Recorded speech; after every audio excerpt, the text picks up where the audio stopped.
We've made a lot of progress with object-oriented design already. Let's review what we've done so far. We created a class called PetDog, and we created some objects of that class. We learned that those objects can have attributes like name and location. And we've learned that if we precede the attribute name with an underscore, it's an indication that we intend those data elements to be private or protected inside the class. PyCharm will warn us when we try to use or change those attributes directly, but it won't prevent us from doing so. We're going to be good object-oriented programmers, though, and we're going to use getters and setters when we want to access or change those attributes. Notice that I've gone back and provided a docstring for the bark method, but I haven't provided a docstring for the constructor, the getters, or the setters, because their purpose is obvious. We don't need to do that. So recall that we wanted to change my dog's location, and we used a method to do that called setLocation. So it looks like we're using a function here. It's a method of the PetDog class, but it's a little bit awkward. We just want to change the dog's location. In most programming languages, we have to use a setter like this. Python has a neat trick that lets us hide the fact that we're actually using a function to change the location, and it's called a property.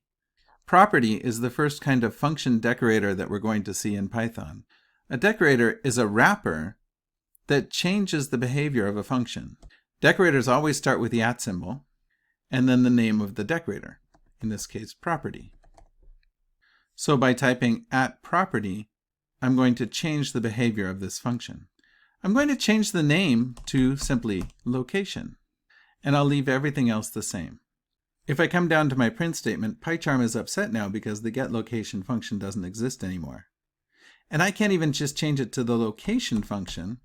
Even though it looks like I have a location function, the fact that I've defined this as a property means that I need to use it a little differently. In fact, I'm going to take off the parentheses. Let's make sure Fido is going to one of the allowed locations. And then let's run this. So this works. Fido is in the kitchen. And that might be a little surprising because if you look carefully, the PetDog class does not have an attribute called location. We've never defined self.location anywhere. We've only used underscore location. Let's tidy this up a little bit. What's happened behind the scenes is that the property decorator is modifying this function to allow it to be called without the parentheses. We're really calling a location function here, even though we haven't added parentheses on the end. When we type mydog.location, this function is called and returns the internal attribute underscore location. So it looks like we're accessing an attribute directly, but really we're calling a function that's returning the internal attribute. We can do the same thing with name. So here we used getName as a function with the parentheses. If we change getName to a property, and we'll just call it name, then we can make it appear as though we're accessing that data directly, when really we're using a getter or accessor. Run it again, make sure it works. Now we've eliminated the need for that get function. Can we do the same thing with the set function so that we can make it look more like we're assigning location directly rather than calling a function? We will use a similar decorator. This time we'll use the same name that we used for the getter method, location. We'll type location.setter. And again, our method is going to look like location. This is the one time that we're allowed to have two methods inside a class that have the same name. Python will figure out which one we need based on the context. And again, we're not going to change anything else about this setter, except that because we're defining it as a property, it allows us to change the way that we mutate that location variable.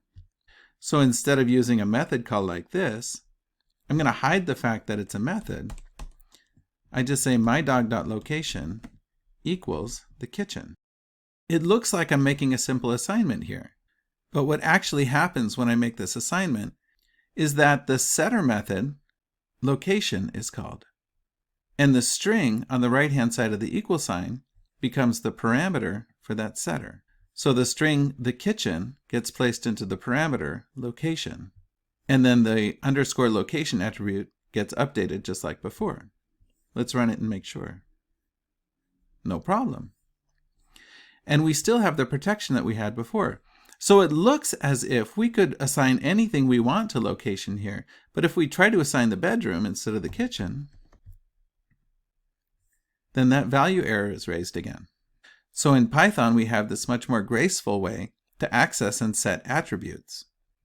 We make it look as though we're doing it directly, but really we're calling a function that provides the same protection that we had with the setter. Before we leave, let's go back and talk about name. We provided an accessor, or a getter, for name, but we never provided a mutator, or a setter. Let's see what happens if we try to change the dog's name. Of course, we don't want to get confused, so let's give it a valid location. We run this, and we get attribute error that we're not allowed to set that attribute.